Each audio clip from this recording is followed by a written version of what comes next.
Greetings. This is the Get To Free Press, and I'm George Foster Rhynes. It has been a while since I have put Minister John Robertson in front of the camera. There's still a lot going on here in Valdosta, and I just want to see if he had anything he wanted to share with the people of Valdosta briefly in his own way.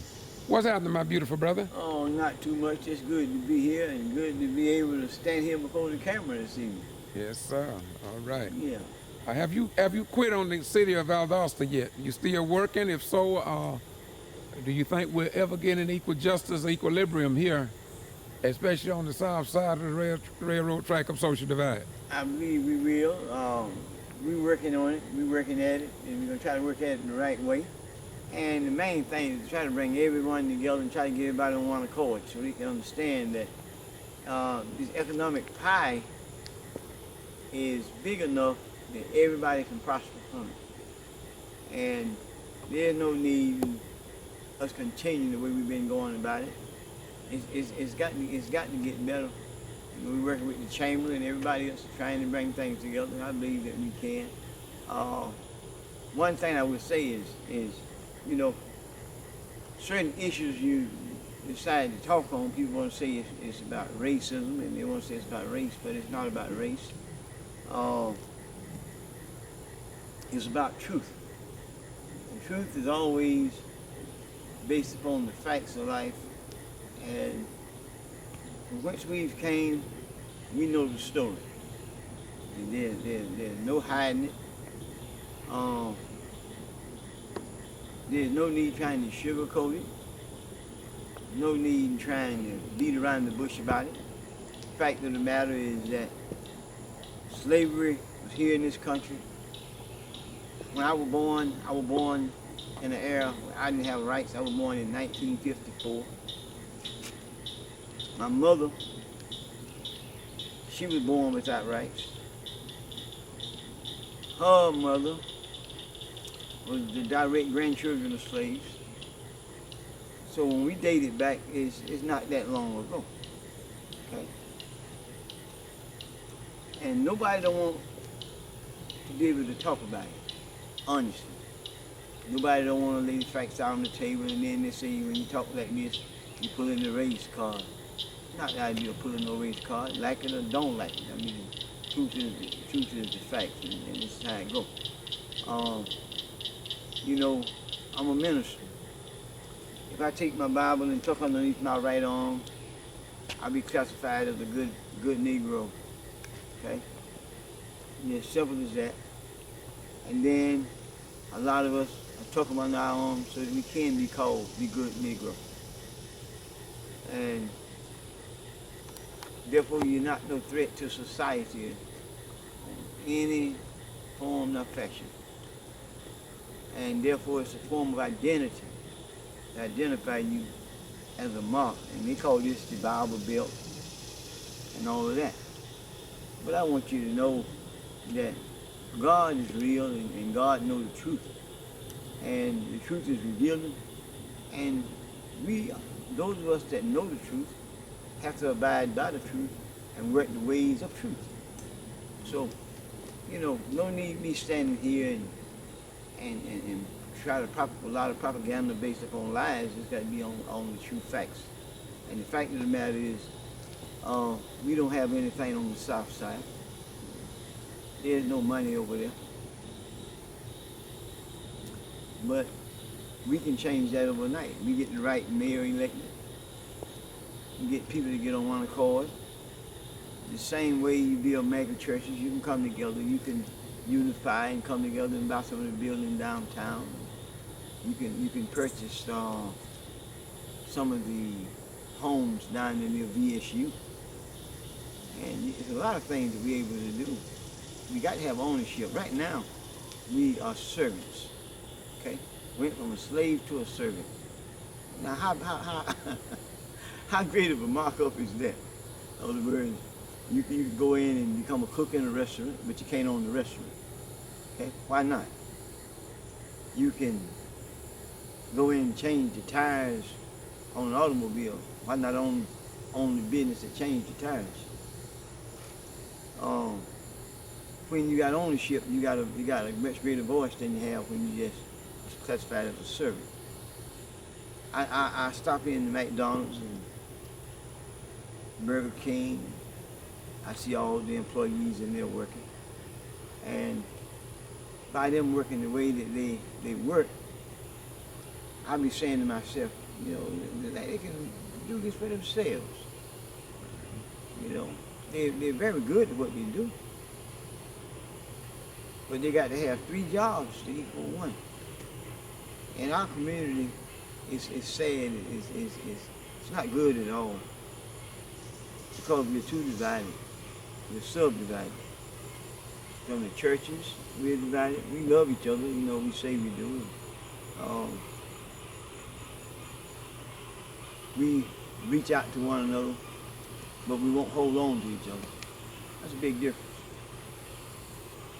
There's a lot that we need to be able to do if we just come together and unify and get on one accord and stop allowing people to use us politically. That's a major problem that we have here in the city. There's a lot of plundering where you be exploited, you get promises made. Let's talk about the street for a minute. The changing the name of the street. Forest Street, yes, sir. Yeah. Well, what's wrong with changing that name of that street to the first black president of the United States of America?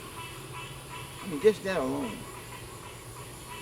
It don't have to be based upon all about the guy was a racist that they named the street after. All the streets in Valdosta is basically named after Confederates.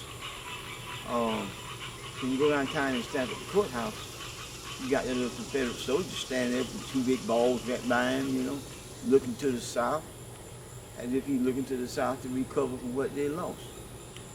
You understand? So nobody said nothing about that. They don't talk about that. But it's a mentality that have to change here. It's going to change. No doubt about it. The poor, white, black, all is in the same boat. Yeah, dog. Yeah. The rich and the wealthy, they keep getting, they keep everything exploited, but a lot of it is because we just won't come together and unify to do the things we need to do. And simply done. We got to get on one accord. And, you know, I'm a minister, Baptist preacher. And I know the Lord saves souls. And I'm about that, point blank. But at the same time, you bring somebody into the church and they can't get a job. They end up going back out there into the world of the street doing the same thing. So we have to try to see what we can do. And we got to be open-minded about it. We got to be able to talk about it. We got to be able to discuss it. And, you know, our ministers do a good job of what they do in the field they do. But it's just that we need to come together. We need to come together and unite and be a little bit stronger and focus on progression. That's what we don't have, dog. Okay. I'm letting you. I want you to close this out with.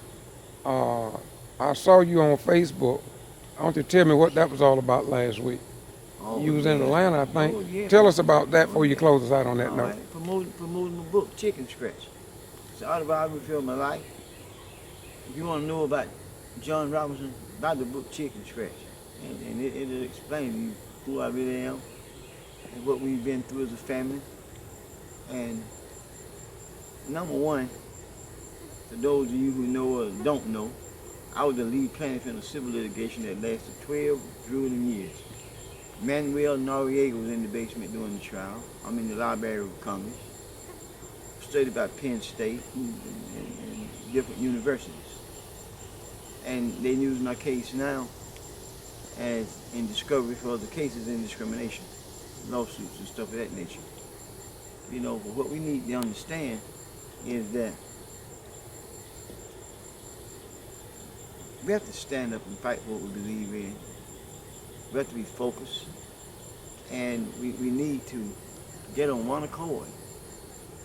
And like George, he's our media.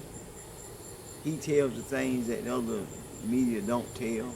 Our story can't get told. If you don't tell it, it don't be known. And there's a lot I want to say that I just can't say right now. But you will see when the time comes, and you'll understand when it happens. And it's not about a game nor a joke. And names are gonna be called, heads are gonna turn. Some of them might even just fall off and roll down the street just from the pure agony of the pressure that's gonna come down. But the deal is this is not a promise, this is a fact. Things gonna change here in Rhynes County for the better for everybody, for the poor whites, the poor blacks, for everybody that can be citizens here in this county. It's enough for everybody, and we can make it work, but we got to come together to make it work, and got to be able to talk about when you built the bridge and it killed a lot of the businesses, and you got to be able to talk about what it's going to take to restructure, to revitalize the city. You got to be able to do that. Don't do that, you're not getting it. And I believe in prayer, like everybody else does. I got diagnosed with terminal cancer, and I stand on death row, but I have a positive attitude and a positive mind. You don't see me crying and saying, "Oh, I'm gonna die tomorrow." Yeah, I don't know what to do. I don't even think on that. I don't even think that way. Not even, it's not even part of it. I'm gonna live until I die. I'm gonna die anyway one day. So that's not the part that bugs me. What bugs me is when I see that there's no future for my grandkids. That bugs me. Yes, sir. And I'm gonna close this out by saying, truth is the light. You gotta let the light shine, and you got to be for real about this. When you're in your church's preaching, and you're sitting up inside there, contained within those walls, but you realize that it's a life outside of those walls that we have to contend with, and we got to face the facts of reality, and that we can change it, Doc. All of us. We don't have to agree. We don't have to be buddies or pals and friends, but if we got God in our heart and our lives, we understand the truth that we got to love one another. And that means working together.